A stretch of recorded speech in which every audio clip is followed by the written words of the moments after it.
My brother died from alcohol. The doctor said that if he wasn't drunk, he wouldn't have died. After his death, my family, they drank more than they used to. My dad went to pubs even more, then met a 15-year-old girl.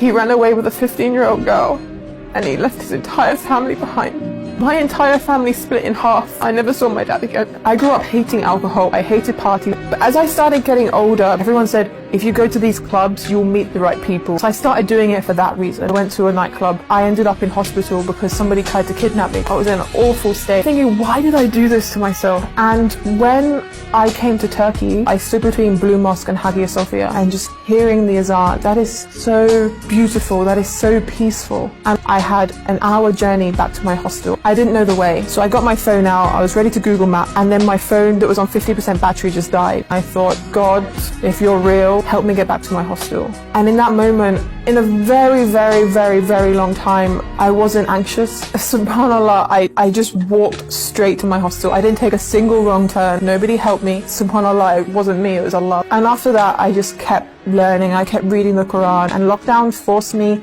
in my house. And I still wasn't planning on becoming Muslim. I actually started praying. And by doing that, my days were becoming so much more productive, because I would plan between Fajr and Zuhr. I would do this, and this. And then Ramadan came. I started doing Ramadan. I was fasting, I was praying, and between that, I was just learning about Islam. That was all I was doing with my time. Nothing in my life has given me this feeling. And because of that feeling, that's when I started taking it seriously. And I started going, this is from God, because only God can give me that contentment. I cried the entire night I became Muslim. I did it over and over again because I was worried that I was doing it wrong.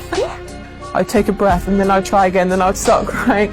So I did my Shahada technically multiple times. The feeling was like I found my purpose. When you're a non-Muslim, you have nothing to focus on, but then all of a sudden we're given guidelines to follow, and then the goal becomes clearer. You know where you're going, why you're going there, what you're going to get at the end of it, and that's Jannah, inshallah. And that goal towards Jannah is such an easier life to live than a life of not knowing where you're going.